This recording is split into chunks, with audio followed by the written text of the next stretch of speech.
Okay, so 6 years ago you started cycling. Yeah, passionately, yeah. So you've been cycling before that, I suppose? Yeah, on and off and that sort of thing. It was probably 6 years ago. It was probably as the result of a Achilles injury. From yeah. running? Yeah, during a class. During a class, so your students must have gone, oh! Yeah. So fully ruptured Achilles and that sort of thing. So that's put an end to really any like running and that sort of thing and team sport. So I needed something to keep me active and sort of got introduced to cycling in a more organised fashion.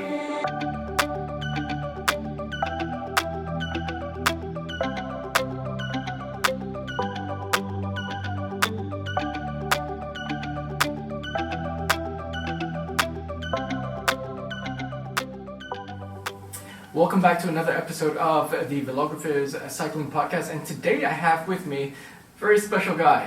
His name is Matt, and not only is he a cyclist, he actually owns Society Cycling. That's what he's wearing. But before we get into the whole business thing, this is not a business podcast. We're going to start off. Actually, I'm going to start off with a few quick fire questions. Okay. These quick fire questions, just to get to know you a little bit better, Matt. Put you on the spot. Sure. Just answer. So I'm going to give you two options, and you pick one. Okay. Okay. You ready for it? Let's do it. All right. Road or bike path? Road. Coffee or beer? Coffee. Power meter or no power meter? Oh, power meter. Hills or flats? Flats. Shimano or SRAM? Shimano. Mechanical or electronic? Electronic. Carbon or metal? Carbon. Oversized pulley wheel or stock? Well, I'm running a stock, so I'll go with that. Okay, aero bike or non-aero bike? Go aero. And last one, gloves or no gloves? No gloves. Okay, cool. Great way to start. Matt, welcome to the show. Thank you. Thanks so much for coming in. I really appreciate that you've taken time off your busy schedule just to sit down with me. I've got a tiny YouTube channel that's, slowly growing. But what we're doing here is we're trying to get people around the world and also in WA to know that cyclists are more than just guys in lycra and with a helmet on a bike that's made of carbon or something rolling around the roads of WA.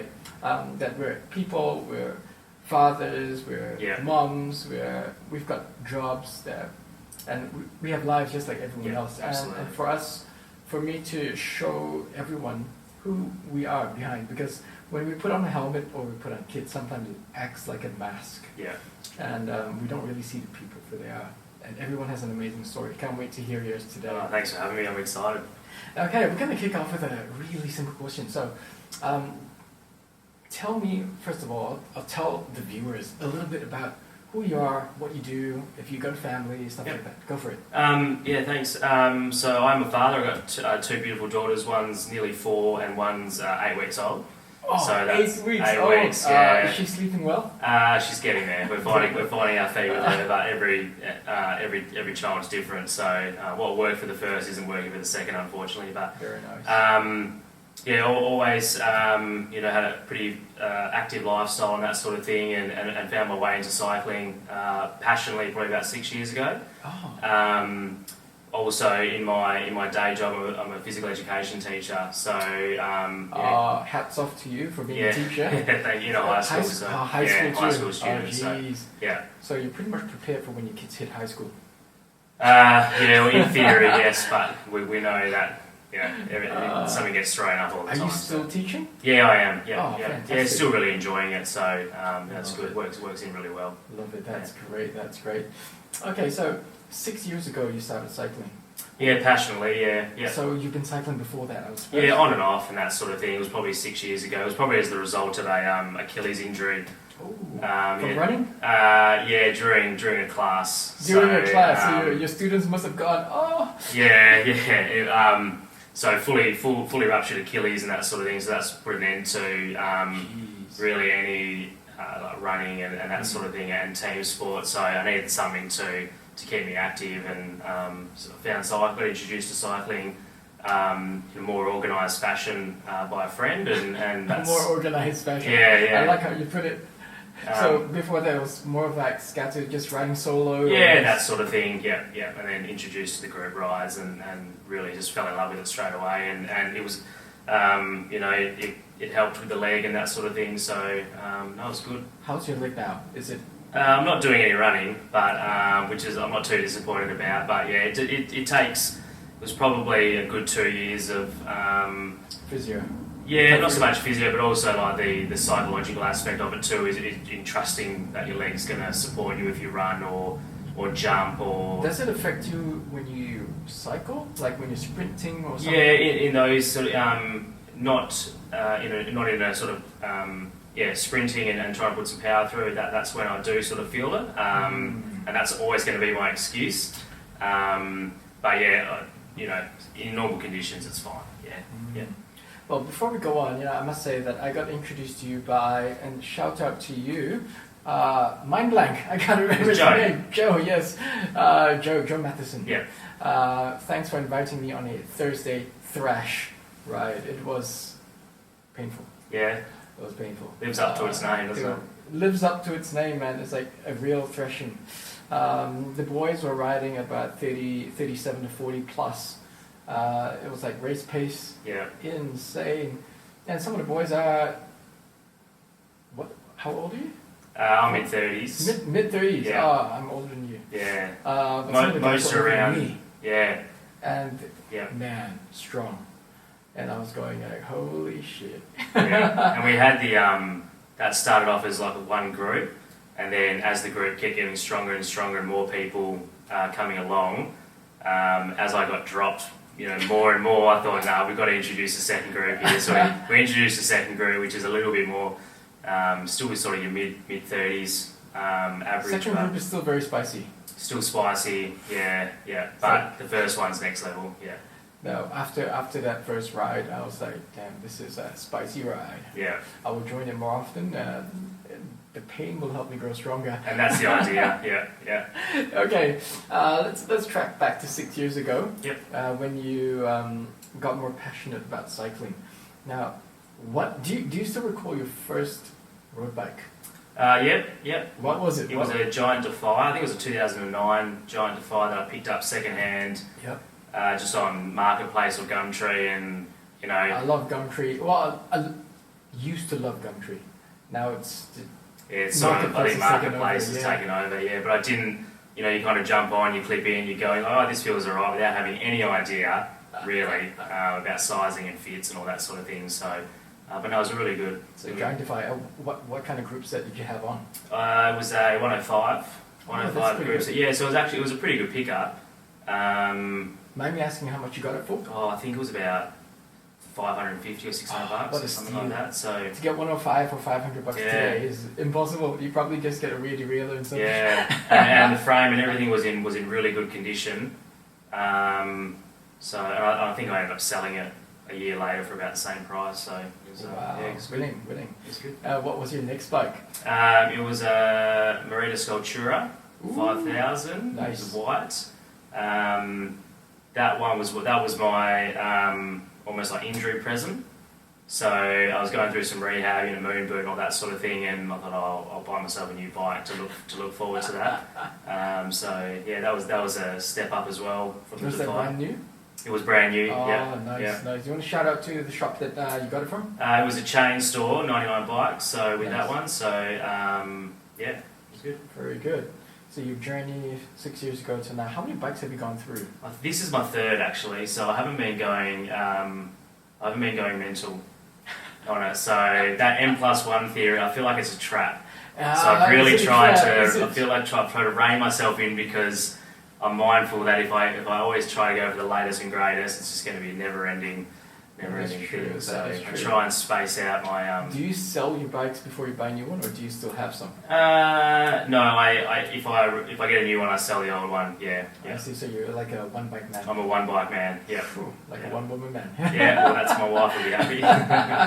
Okay. So after the Merida, then came the Giant. The Giant. I picked this one up second hand from someone, and It was practically brand new, which was so still had all the warning stickers and things like that on it. So I think they might have picked it up and maybe not taken the cycling as they had hoped. So.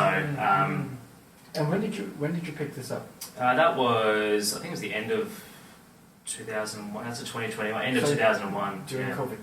Yeah. Yeah, during COVID. Yeah. Lots of people bought bikes during COVID and never really ended up cycling.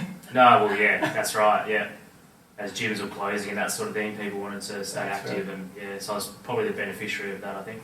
We'll go through the bike a little later. Yeah. But what I'd like to find out a little bit more as well is when it comes to cycling. Yep.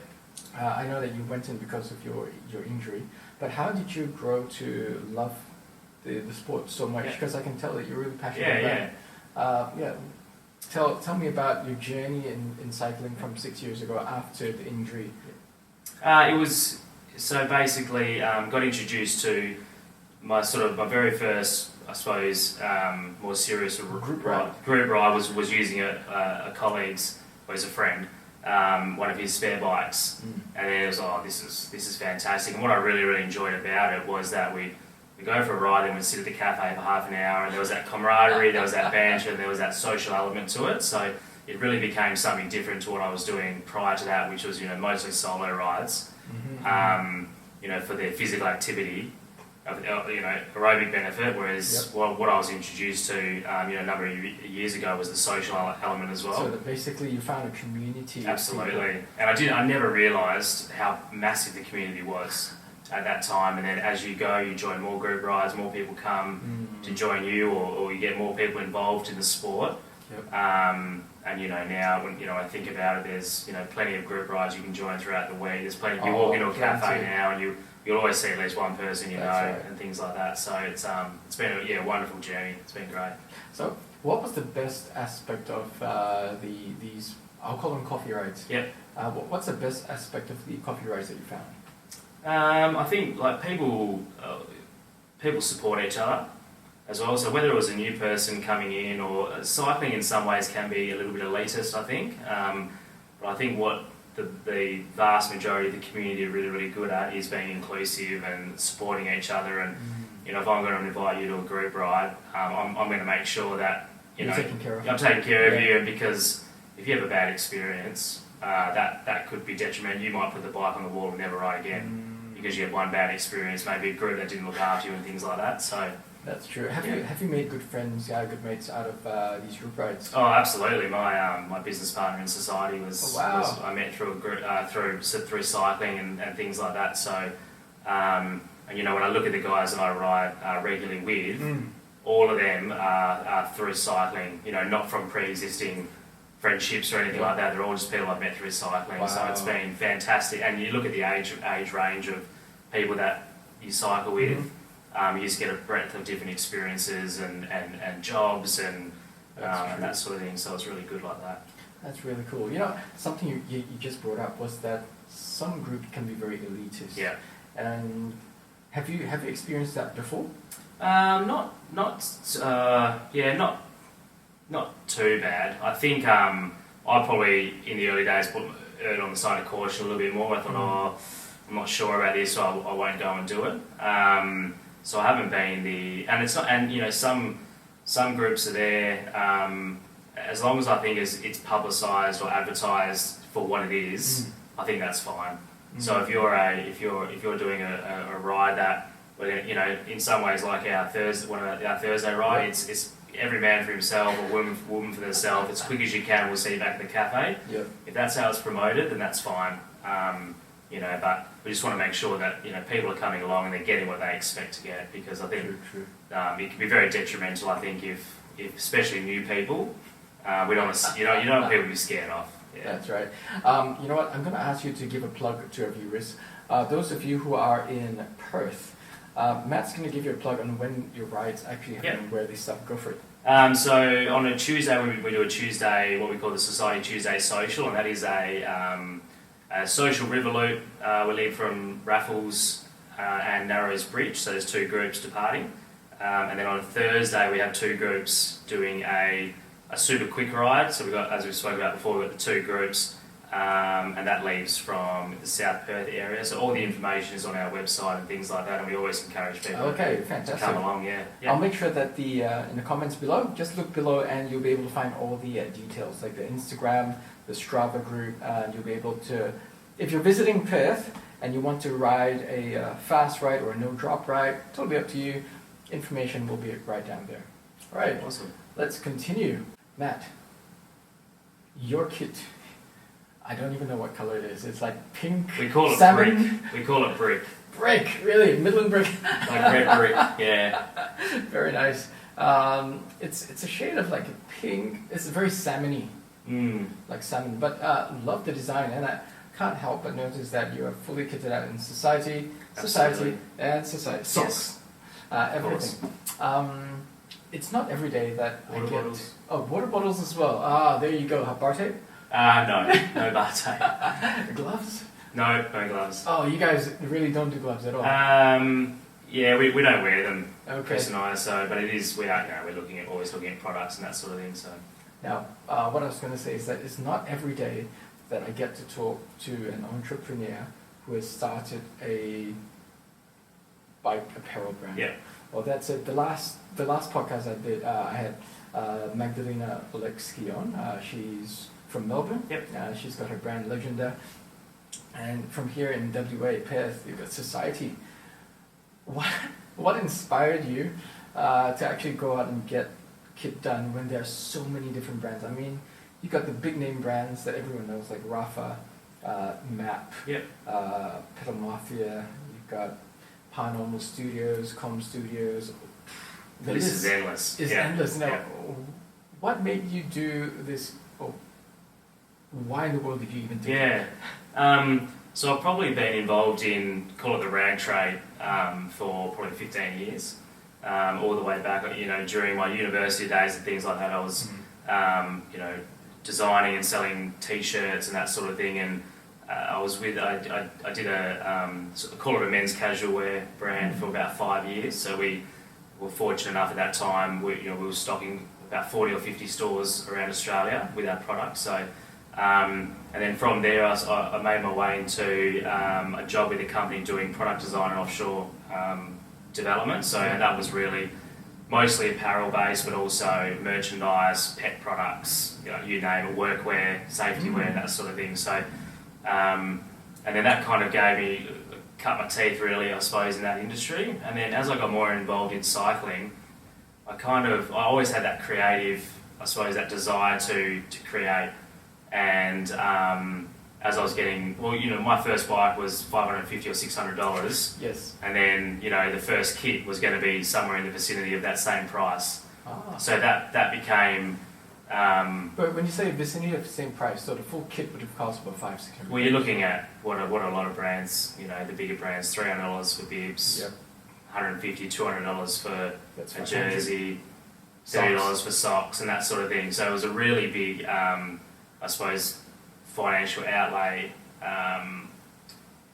when the second-hand bike was costing the same. So, and I really wanted to explore, is there an opportunity to not, provide really, really good quality cycling kit that meets it and exceeds expectation, but can we just be a little bit more price conscious in that space?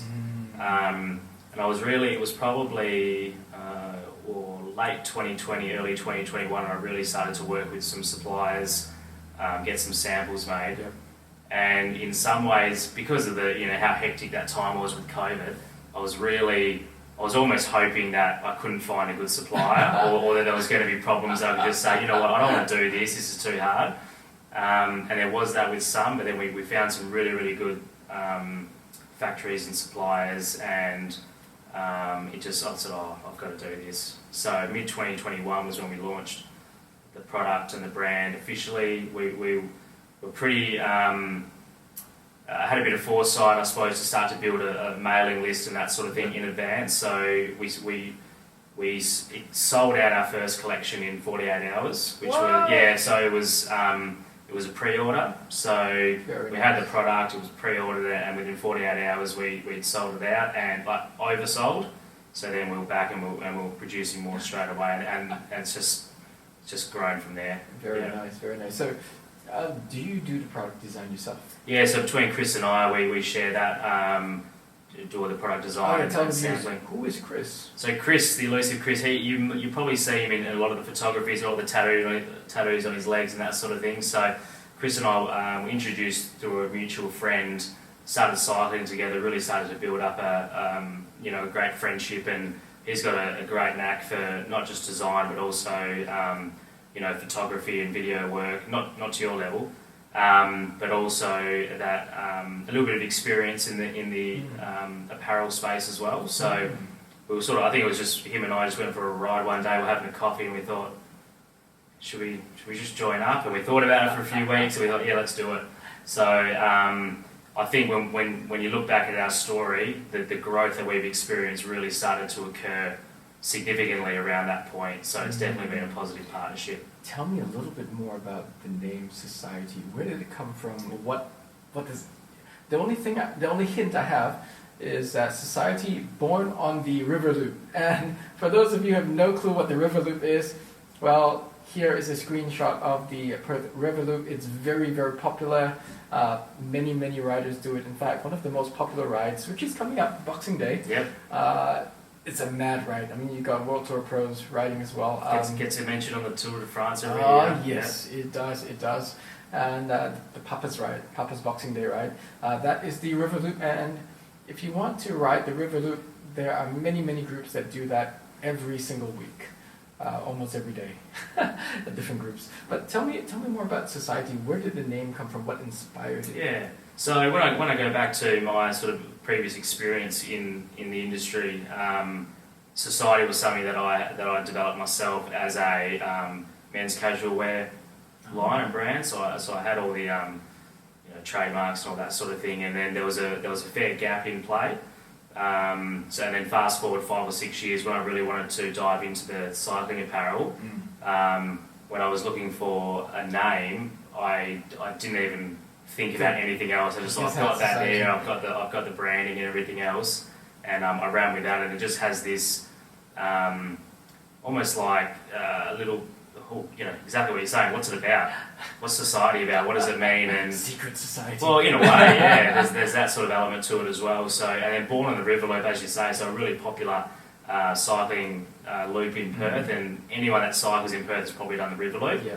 And I suppose that's where it was born. We were born on the River Loop, going down Mounts Bay Road past the Blue Boat Shed and turning left at UWA. That's it, yeah. Towards, past Steve's and down the coast, and they're the memories. So when I think about cycling, I think about the River Loop. I think about coffee with whoever's there, afterwards, and enjoying each other's company. Actually, the more you, as you've been saying all that, my mind has just been whirring and going like, yeah, going up Freeway North, across the Narrows Bridge, meeting under the bridge, which is such a classic thing. Classic thing, we'll meet you at Narrows, meet at Narrows, north side or south side, and then, and then just going in the loop, going past the Old Swan Brewery. I think it's so... it's very iconic. It's Perth cycling. People know the River Loop, and I think that we really wanted to celebrate Perth and celebrate all the great things. I mean, you only have to go around the river to see how beautiful our city is. And we wanted the brand to represent that. I mean, you look through our social media, there's photos of Kings Park and that sort of thing, and we're so lucky. I was speaking to a rider the other day from Sydney. He joined one of our group rides and he just said, we don't get this in Sydney. He said, this is amazing. He said, we've got so much traffic, and he said, we could never have this many people riding on a popular road and that sort of thing. So we're so incredibly lucky. We want to celebrate Perth. That's right, because in Sydney, I know one of the most popular roads is the Centennial, the park. Is it Centennial or Centennial Park? Centennial Park. Yeah, where the old Olympic places. Yeah. Olympics places. But yeah, it's nothing like what we have in Perth. No, we're very lucky. We can ride anywhere and everywhere. Absolutely. Yeah. I guess one thing I wish is that Perth will always remain like that for cyclists. Yeah. Yeah, that's it. All right, so back to Society. Yeah. What sets you guys apart? Okay, a few things I love kit. Yeah. I can't say that I'm a connoisseur of kit, but a few things that are really important to me is, number one, the materials. Yeah. Number two, the cut. And number three, the quality. which includes the zippers and the stitching, and then it comes to the printing as well. The kind of inks that are used. Does the ink fade? Does the logo start to crack and peel off? Stuff like that. What do you incorporate into your products that you believe makes your product stand out from the rest? So we always, I suppose our whole sort of design mantra is we only create what we want to wear. So it's not so much about sticking to trends or anything like that. It's just, well, if we like it and we would wear it, then we want to produce it and offer it. Every time that we offer, we might do a collection, the next collection needs to be better. Whether that's in using better fabrics, whether it's using an improved silhouette or cut or something like that, we've always got to level up, and we've always got to be. It's that silly hunt for perfection. We're never going to find perfection. It's just like Lexus, their relentless pursuit of perfection. Yeah, exactly. That's exactly it. And we know we're never ever going to get there, but I think it motivates and inspires us to continually, be better. So it's fine. You talk about the chamois. We use elastic interface chamois, which is they've been around 50 years, world leaders. They supply all the big brands, and I know some brands might be tempted to go and do their own custom chamois and things like that, whereas we sort of sat back and said, who are we to think that we're better than elastic interface? So we're just going to use them because they are the world leaders in that, and it's been really important that we have reached out and connected with the experts in the industry, whether it be looking for the best factory of socks or the best supplier of chamois or fabrics and things like that.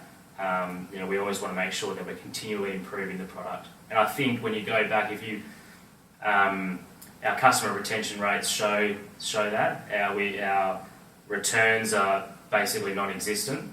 Exchanges are very, very, very low, which tells us that things like sizing sizing charts are accurate. Is spot on. Yeah. Quite often the feedback that we'll get, and you can go through our website and there's plenty of positive reviews and things like that, and something super common that we get from people, the feedback is this exceeded expectation.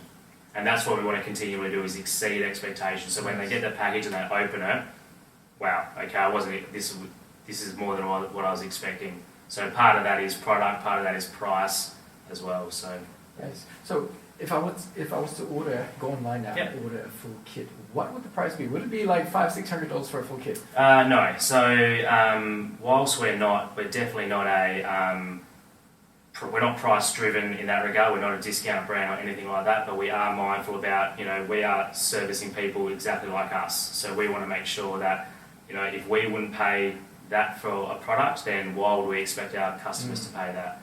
So we've got two levels of product. Yep. So our Omni collection, which is basically for everyone, you're looking at $159 for a pair of bibs and $109 for a short sleeve jersey. And then our Elevate range, which is these are parts of our Elevate collection, you're looking at $229 for the bibs. So the Elevate range is the higher end? Yeah, and that's to appeal to, there's lots of different cyclists out there. There are some people who, they want to race, they're cycling every single day, they're pushing for perfection and things like that, and that Elevate collection is really targeted towards those people. You're talking about improved silhouettes, the top of the line fabrications and that sort of thing. Yeah, and really... So the panels are all perfectly selected for the perfect fit, basically. Yeah, and we test those products more than anything else because they need to be... You're never going to please everyone, but we need to make sure that we're as close to that as possible.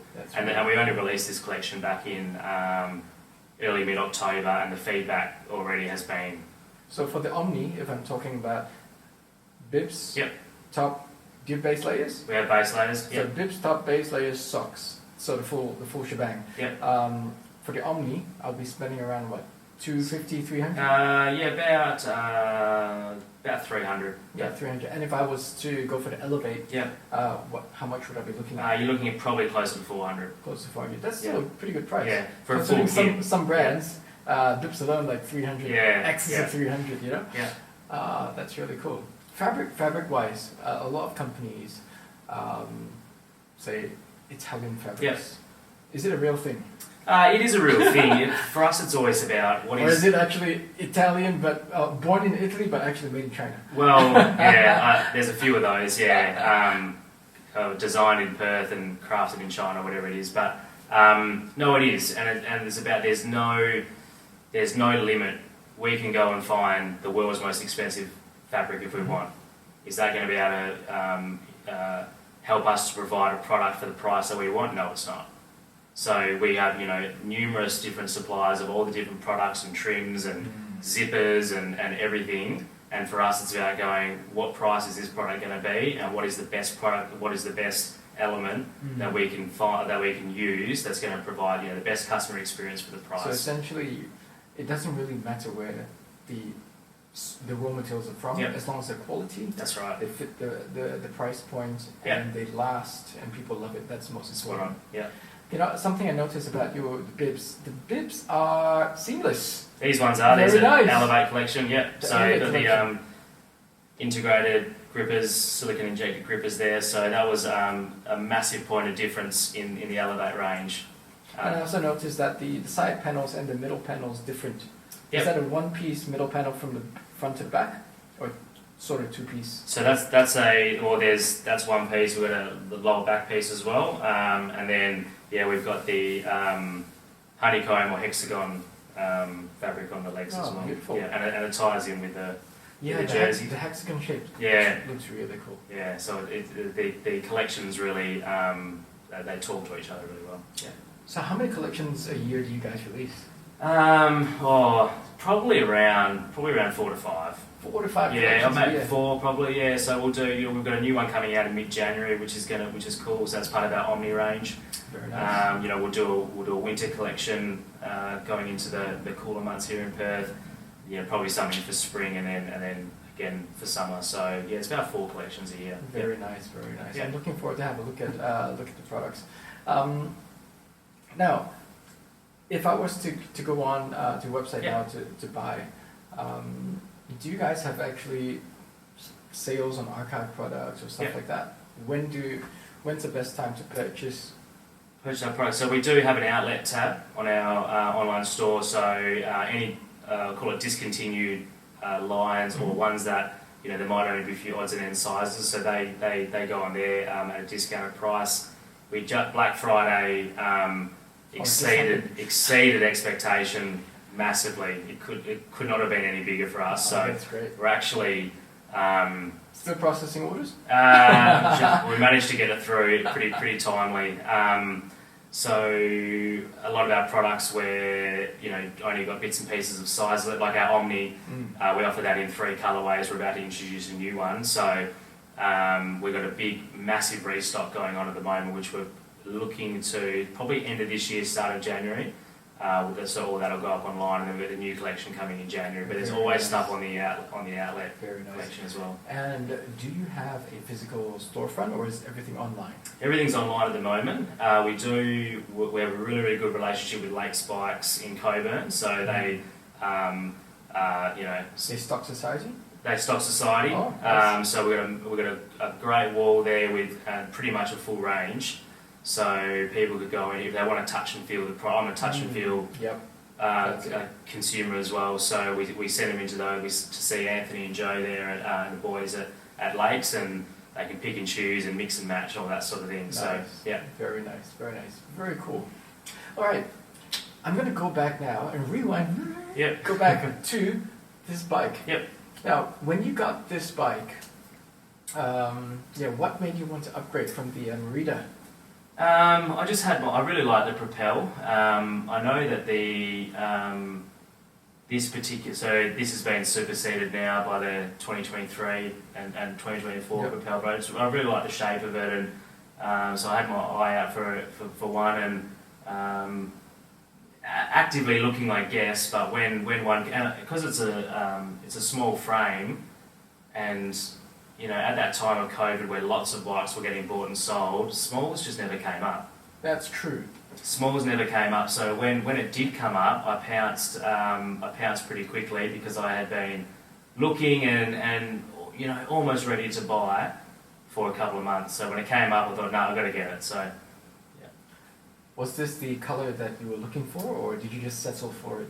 No, I think I knew what was on offer in the Propel range, so I was more than happy with this colour. Yeah. Very nice. Love Can you walk us through your bike? And let's start with the overall look at the wheels, the group set.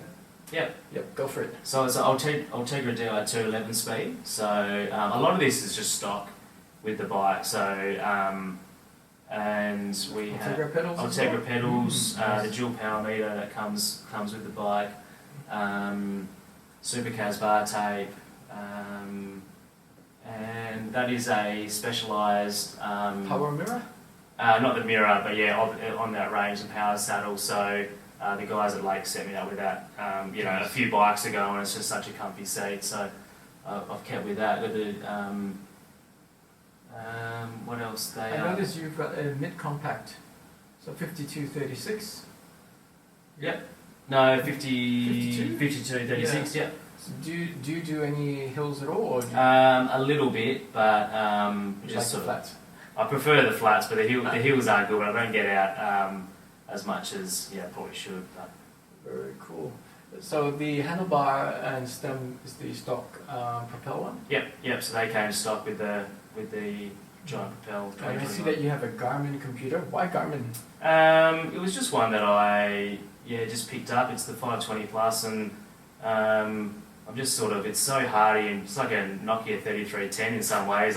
Once it dies on me, either battery or screen or something, I'm gonna upgrade. But it's just ticking all the boxes for me at the moment. So yeah. Now, from the design of this bike, if I recall correctly, the Sculptura 5000 is not exactly an aero bike. No. Moving on to an aero bike, which is a Propel. Yep. Have you felt the difference? Yeah, absolutely.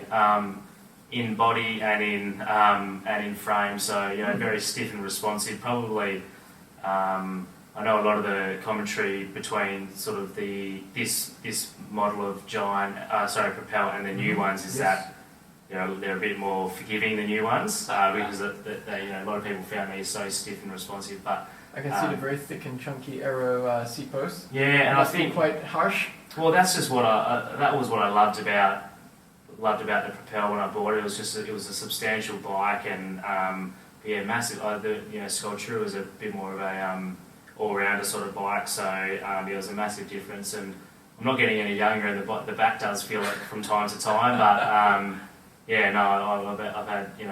I've loved every minute of riding this, so it's been great. When it comes to the wheels, these are the stock wheels? Yep.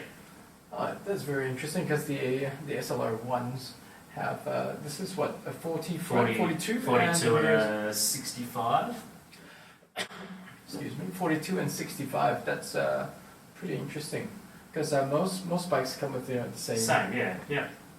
Have you found that the shallower front end makes it less twitchy in crosswinds? Because Perth is very windy. Yeah. Thing is, you catch on the back wheel, I guess, and I'm not particularly heavy, but I think the shallower front wheel does help. Yeah. Now, what is one thing that you really love about this bike, and what is one thing you really dislike about the bike? I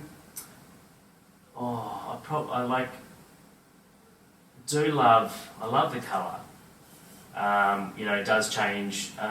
Slight variances in different light. Mm-hmm. When I brought it in, you made that comment. Right. So that's a really nice. I can't remember the exact Name of the colour. It's Right. It starts with S. I'll have to go back and have a look. I think the matte frame probably, you get all your smudges and marks and that sort of thing, so probably a bit harder to clean than a gloss finish. But no, there's not much I don't like about it. To be honest, it suits me, and a lot of fun riding it. So I've just noticed, is that a Garmin Varia at the back? it is. Yeah. So is it useful? Do you find it useful? So my wife bought me that as I think it was my first Father's Day. It is something I'd describe as being a necessary luxury. So you ride with it without it forever, and then you sort of think, why do I want it? Because they're in the $300 range. Yeah, so they're not cheap. Yeah, they're not cheap. So, but once you actually have it and ride with it, and it displays on your computer where the cars are, how far away they are, how fast they're coming. Yep. All of a sudden you go, I need this. I had to have that. I had to have one replaced under warranty. The button got stuck or something, and for those couple of weeks where I wasn't riding with it, I really, I probably lacked that confidence on roads, because I've never once has it shown me that there was a car and there wasn't a car, or you can. So it's been that accurate. It's super accurate, yeah. So, to our viewers out there, is that something that you will wholeheartedly recommend? Absolutely recommend. It's like, on your car, how you've got the blind spot warnings. Yeah, that's right. The light that pops up in the mirror. It's same sort of idea. You trust the light on your car. You trust this when it pops up onto your. Nice. The only thing I don't like is the light is fantastic. There's lots of different light settings. Yep. But unfortunately, there's no way to turn off the. So when it detects a car approaching, it'll give some sort of, I suppose, pulse flash. Yeah, it's just to alert the driver. And when you're in a group, a bigger group and things like that, particularly in the middle of winter when it's still really, really dark. Oh, can it blind people? Yeah, it does get a little bit. So you can put the running light onto peloton mode, which is really dim, but that warning light, the warning flash, is quite bright. So, but there's one upgrade that I'd suggest to Garmin. It would be to be able to turn the light, that flash off, because when you're in a group of 20 people or whatever, right. You don't want to be blinding the people. No, and I think the cars can see you. Yeah, that's right. So Garmin, if you're listening, that is one upgrade that you need, like adjustable light intensity. That'd be really good for the pulse. Yeah, and then the newest versions have the camera included as well. Camera, yeah, so a recording camera. Yeah. I'm excited. Yes. We've come to a very exciting part of the show. No, it's not the Q&A yet. It's the part where we actually get to see some of the products here. And on the table, there's something that's sitting there. It's coming out soon. Yeah, coming out January. So one of the ones. I know you guys can't see it. We can't see. We'll give a little bit of just a little bit of a flash up there. So it's our Hyper Mesh jersey collection. Can I feel it? Absolutely. So why is it called Hyper Mesh? So it's really focused around the hotter months of January, February, March here in Perth, and we've really focused on finding fabrics that are breathable yet still provide the support and everything else. We've got some exposed stitching, nice, valuable zip pocket and things like that. So everything that you'd expect from one of our products, but we're really focused around summer riding and riding in that heat. Because as you know, you can 5:30, 6 a.m. you're starting to get a sweat on and things like that. I'm feeling the materials, and I'm just going to flash it a little bit here, like that. It's very lightweight. Yep. It's very lightweight, and it feels as if it's going to wick the sweat very easily. Yeah. It's also very translucent, so if you're not the kind of person who likes to show your nipples, maybe wear a base layer. We've got more stuff here. Can you show us what this is? Can I open this? Yeah, absolutely. So that's a pair of the Elevate bibs. So the same ones that I've got on. So you can sort of touch and feel and have a look and how the products arrive to people when they do come. So stretchy, one-way stretch with Society all stitched on it. Very nice. Oh, the chamois feels nice. Elastic interface. Yeah. Which model of the chamois is it? That's the Paris? Paris. Yeah. Paris HP9. Very nice. I know you guys can't feel it, but as I'm feeling it, I can tell you that the grippers, there's a lot of micro dots, a lot of silicone micro dots, which will guarantee pretty much that it shouldn't hike up and become sexy pants. And that was when we went through a lot of samples before we were satisfied with these, and pure. That was one of the things that we were trying to and did eliminate as well. So there you go. This is the EI Paris. This is one of the newest ones. Very nice. Yep. Multi-density. It feels quality, that's for sure. Very nice. Very nice. We'll just put this aside. And what's in the other bag? And this is another colourway. This is the ivory gold colourway of the jersey that I'm wearing at the moment. So the Elevate jersey. This is a very pretty jersey. Like I'm going to open it and show the viewers. It feels nice, first of all. Feels good, and the colours are beautiful. Oh, look at that! It's like white and gold. Yeah. Very Ivory and nice. gold. Yeah. It's very nice. The hexagonal fabric. What's the difference between regular fabric and the fabric with the hexagons? That's got a 4-way stretch as well, so it's very, very form-fitting and things like that. We just, we really like the aesthetic of it and how it looked and paired with the bibs. So a little bit denser, a little bit thicker fabric than the body. Right there. So we've got the zipper there for all your important, all the valuable keys stuff. So and stuff like that. The pockets are pretty nice and deep. yeah, they'll fit an iPhone 14. Very nice. Materials are nice and light. Now, the question is, does the color fade? It does not fade. I didn't even. Someone said to me a couple of weeks ago about previous custom kit that they had made. They were inquiring about custom kit. I said, Yep. we've had custom kit in the past that's faded, and I said, I didn't. It's never not even come up with us. So no, it's all sublimation printed, high quality inks and that sort of thing. So they're long lasting and very nice grippers here, which make sure ensures that your jersey doesn't creep up. Yep. And the quality YKK zipper. YKK. You can't move away from YKK. Hey, those are the best in the business. So, is this the Elevate? That's the Elevate jersey. Yep. Very nice. And this other one that's here? Yep. That's Elevate as well? No, that's our Omni Hyper Mesh jersey, so that's part of the other sort of offering. Very cool, very cool. Might be going online to do some shopping. It's really nice. I love the designs. Very, very nice. Well, you guys, do you guys release any limited edition kits or? Yeah, we did a collaboration with local artist Handbrake. So Hans Brukel is his name. He's got a studio in East Perth. Mm-hmm. Between him, Society, and Carbon Coffee. So Hans did all the artwork. It was called Coffee Hit. So that was one that we released. I think it was last year. So that was cool. That was all done limited edition and things like that. So nice. we're always open to collaborating with whether it be brands from completely different industries or whatever it is, and limited edition if and when the situation arises. Nice. So yeah. All right, cool. Okay, we've come to the part of the show where you answer questions from the viewers. Q&A. We've got a good number of questions here. So the first one, okay, maybe you've answered this one before, but maybe in a nutshell, let's go over it again. Why did you start Society Cycling? Just that background, and I love the creative element. And as I was getting more involved in cycling, I wanted to wear things that I was creating. Yeah. Beautiful. Next question by Hello Herman. If it's self-funded, is it? Okay. Did you have an investor for this project? And how did you pitch the idea, if it was invested or was it self-funded? No, it was all self-funded. So as I mentioned before, when I was super fortunate, when we actually released our first collection went live, we sold the product out in 48 hours. Mm-hmm. So that was a really, really good kickstart to the business.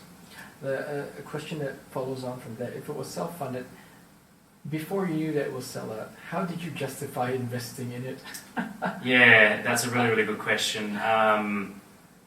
I suppose extensive sampling, extensive testing and things like that, and knowing that, okay, I'm fairly confident that it's good, people are going to like it, and it's going to sell well. So actually, it was funny, after the first collection, and as I was gearing up for a second collection, I did say to my wife, I don't know, do I need to go to collection 2? And she sort of said, what part of the collection 1 experience told you that you don't need to do collection 2? And I thought, okay, yeah, I better keep going. So it was it was really positive. That's really good. All right, Dan's got a question. Do you have a cycling hero? I really love watching the West Australians go around, on the grand tours and the professional circuit and things like that. So Ben O'Connor was. Ben's come up a few times. Yeah, he was. Him and I went to the same school. I'm a little bit older than he is, but so to have that connection with someone like him is great. Watching Jai Hindley and all that, and I think at the Tour de France this year there was 16 Yeah, Aussies that's right, and that's right. 6 or 7 West West Australians. Australians, So that's right. I just love watching the local guys and men and women go around and do their thing. Are you still in touch with Ben? We were never in touch. We just went to the same Same school. And, yeah, that sort of thing. Okay, what's your favorite place? Richard asks to ride in Perth. Oh, I've got a special connection to the River Loop. So it's just a staple. I love that. Which is your favorite part of the River Loop? You can't beat the views along Bounce Bay Road. True. You can't beat going along that river, and going down the coast through Cottesloe and things like that are fantastic. So do love getting. I should get out to the hills more, but we do love going out there. Which suburb do you live in? I'm down sort of Canning Vale way. Canning Vale way, so not exactly too far from the hills. No, so there's no excuse. No but excuse. I always said find one. Yeah. Okay, lovely. Now, did you have any background in fashion design? So yeah, as I mentioned before, along a good 15 years navigating, product design and offshore manufacturing and things like that. So when I came into society or starting society, I suppose I was drawing on a lot of experience. So it wasn't I wasn't making it up on the spot like you might do the first time. Yeah. I made the mistakes. I had. So you came in basically like a veteran. Yeah, in a way, I came in knowing what to do. I came in knowing how to speak to suppliers, where to look for the the best materials and things like that. So that definitely helped. Great. That is great. Okay, one more question. Actually, 2 more questions. Where's your dream place to go ride? It'd have to be some through France and things like that. I think it'd be nothing better than taking a group and just a cycling adventure for a week or 2 and just going through all those sort of areas. I think it looks so good on TV. Well, I have to get out there. Yeah. Every time there's a Grand Tour on TV and SBS, I go like, damn, I gotta visit. Yeah, I think Europe just offers so much, doesn't it? So it a bit does. of everything. So a little bit different from what we get from the River Loop. A lot of hills though, so I don't know how I feel about that. But okay, the last one. What is your favorite coffee/pastry on your group rides? Ooh, okay. So coffee. I'm guessing that's not coffee beans, but What type kind of coffee. Yeah. So usually from about what do you order? October, November to different coffees. yeah. So it depends on the weather. Break it down. October to November. October, November to around April, May. It's an iced latte. Mm-hmm. And iced latte. Iced latte. Okay. Yep. And then in the colder months, it's just a stock standard flat white. Flat white. Nice. Yeah. Oh, okay. And pastry. So I love banana bread. So not a pastry, but banana bread's my go. Yeah. How do you have it like toasted? Well toasted. Lots of butter. Ah. Yeah, nice. well toasted, lots of butter. Yes. Yeah. I like to order my banana bread burnt. Oh, you can't burn banana bread, so that's perfect. No. No, you can't, but you can get it nice and brown. Yeah, that's what I mean. It's perfect. Amazing. Yeah. Okay. Is there a favorite coffee place that you have? We are regulars at Steam Lab in Applecross. Yeah. Oh, that's just not far from here. Yeah, not far from here. So Sue and the team there do a great job of accommodating us whenever we go. Sue and the team. Shout out to Sue at Steam Lab. La Patisserie in South nice as well. Perth. Yep. That was where you had a coffee with us as well. That's right. Actually, last weekend we stopped along the coast at the beach bus. Oh. Which is I don't know. You would have driven past on Leighton Beach. It's a converted bus. There used to be a wagon, and they've obviously expanded. Now they're a bus, and it's a full cafe offering within a bus, and they've got the seating overlooking. How's the coffee? Beautiful. So out of 5 stars, you give it a straight 5. Or coffee's either good or bad, I think. So it's 5. It's either 5 stars or 0 stars. 5 or 0. Okay. Yeah. Fair enough. Matt, it has been a pleasure having you on the podcast today. I'm really looking forward to check out your stuff online. And more than that, I think I wish you all the best. I wish society the best. Wish all the boys and girls who ride with society, especially the Thursday Thrash group. I'll be back there for a thrashing. Yes, you gotta come. You gotta come back. Yeah. Yeah, I will. And see you guys on the River Loop ride. Thanks once again for coming in. Thanks very much. Hope you had fun. No, I did. Thanks for having us, and thanks to the audience. Yeah. All right. Cool. Let me just get some video.